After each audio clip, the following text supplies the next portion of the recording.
नमस्कार दोस्तों, मैं अंकुर उपाध्याय स्वागत करता हूं आप सभी का एक बार फिर से अपनी नई वीडियो में। दोस्तों, यहाँ पे आप सभी के साथ बात करने वाला हूं आईटी क्षेत्र के बारे में। आईटी सेक्टर एक ऐसा सवाल है इस समय जिसका जवाब नहीं है, और सवाल छोटा मोटा नहीं है, सवाल सीधे सर्वाइवल को लेकर है।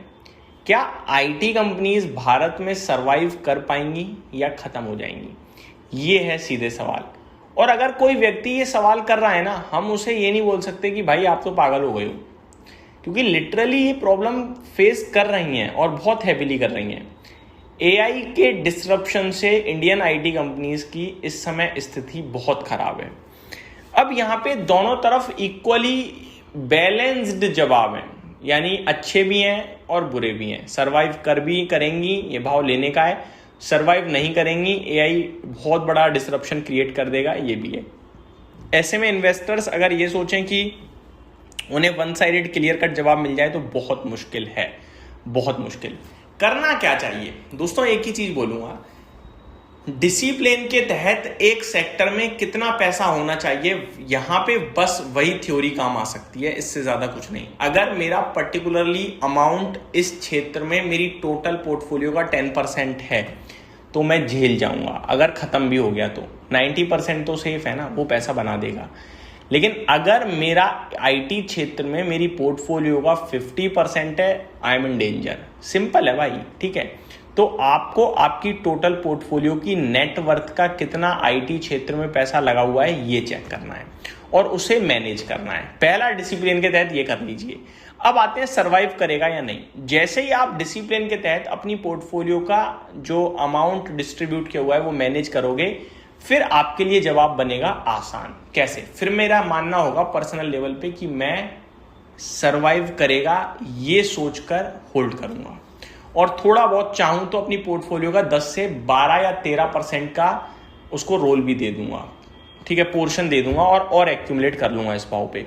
लेकिन मेरी पोर्टफोलियो का 50% आईटी में है, तो मैं एवरेज तो छोड़ो, उसमें लॉस बुक करके आपको कहूंगा अपनी पोजीशन कम करो। अब ऐसा क्यों कह रहा हूं, पहले समझते हैं पॉजिटिव चीजें। पॉजिटिव में ये है कि देखो, आईटी क्षेत्र के जो वैल्यूएशंस है ना, वो बहुत ज्यादा सस्ते हैं, बहुत ज्यादा रीजनेबल हैं। दूसरा अच्छी जो ट्रिगर है वो ये है कि एआई को चलाने के लिए भी एक व्यक्ति चाहिए। एक एग्जांपल देना चाहूंगा, चैट जीपीटी पे आप कुछ जानना चाहते हो या कुछ काम करवाना चाहते हो, तो उसके लिए आप कुछ बोलते हो तभी तो चैट जीपीटी करता है। ऐसा तो नहीं आप यूं बैठे हो और सोच रहे हो और चैट जीपीटी ऑटोमेटिकली कर देना ही ना, तो करवाना पड़ता है। ऑटोमेशन आप लोग कहोगे, तो ऑटोमेशन में मैं ये कहूँगा जो अपने यहाँ मार्केट में, शेयर बाजार में ट्रेड करने के लिए, इस समय मेरे को नाम याद नहीं आ रहा, जो सॉफ्टवेयर्स हैं जिनमें आप ऑटो ट्रेड लगा सकते हो, उनमें भी तो आपको सेटिंग बिठानी पड़ती है, फिर ऑटोमेटिकली काम चलता है ना। तो कहने वाली बात यह है कि मेरे को लगता है एआई के लिए व्यक्ति तो चाहिए ही ऑटोमेट करने के लिए, और वो ऑटोमेट करने वाला व्यक्ति इंडियन आईटी कंपनी से ही जाएगा, जहां तक मुझे लगता है। तो बिजनेस है, फ्यूचर है। अब मैं अगर नेगेटिव चीजों की बात करूं तो पहली नेगेटिव चीज इन दोनों को ही है, वैल्यूएशन तो रीजनेबल हो गए हैं, लेकिन मार्केट फ्यूचर को डिस्काउंट करता है। आने वाले समय में अर्निंग्स घट सकती हैं, वैल्यूएशन अभी घटे हैं, अर्निंग तब घटेंगी तो वैल्यूएशन दोबारा रीजनेबल हो जाएंगे।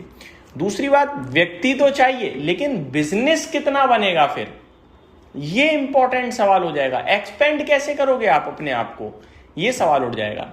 तीसरी बात, आप देखो, जो परिवर्तन है वही प्रकृति का नियम है। आप अपने आप को अगर शिफ्ट नहीं करोगे ना नॉर्मल आईटी से एआई, यानी सर्विस से शिफ्ट करके प्रोडक्ट पे नहीं आओगे ना आप, तो फिर प्रॉब्लम है। अब प्रोडक्ट एज अ सर्विस ही चल रहा है भाई, अब सर्विस नहीं चल रही है, तो आपको सर्विस से प्रोडक्ट पे पहुंचना पड़ेगा, जहां अभी इंडियन आईटी कंपनी नहीं पहुंच रही है। तो इक्वली बैलेंस प्रॉब्लम है, अच्छी भी है बुरी भी है। आपको जज करना मुश्किल हो सकता है कि क्या करें। अब देखो, एक दिमाग कहेगा इस भाव पे बेचकर क्या ही करूंगा भाई, मतलब 3-3, 5-5 साल के लोएस्ट पॉइंट पे मिल रहे हैं मेरे को, और बड़ी कंपनियां, नामी कंपनियां, उन्हें कैसे बेच दूं मैं, आईटीसीएस, इन्फोसिस, टेक महिंद्रा, विप्रो जैसी कंपनियों को। और वहीं आपके दिमाग में ये भी आएगा कि यार इनका तो धंधा ही नहीं दिख रहा, तो मैं नाम में निवेश करूं या काम में निवेश करूं। नाम तो ठीक है लेकिन काम तो है ही नहीं ना, तो फिर मन नहीं करेगा निवेश करने का। तो मेरे को लगता है बैलेंस बनाइए, मैनेज कीजिए और छोड़ दीजिए, दैट्स इट। अभी तो एआई का ही समय चल रहा है, लेकिन थोड़ा थोड़ा धीरे धीरे अगर रोटेशन आया तो इन कंपनीज में भी जगह है, बहुत जगह है। काम चलने लगा तो बढ़िया होगा, क्योंकि ऑर्डर्स अभी भी आ रहे हैं। तो ये मेरे तरफ से एक मतलब मिक्स्ड टाइप का ओपिनियन था,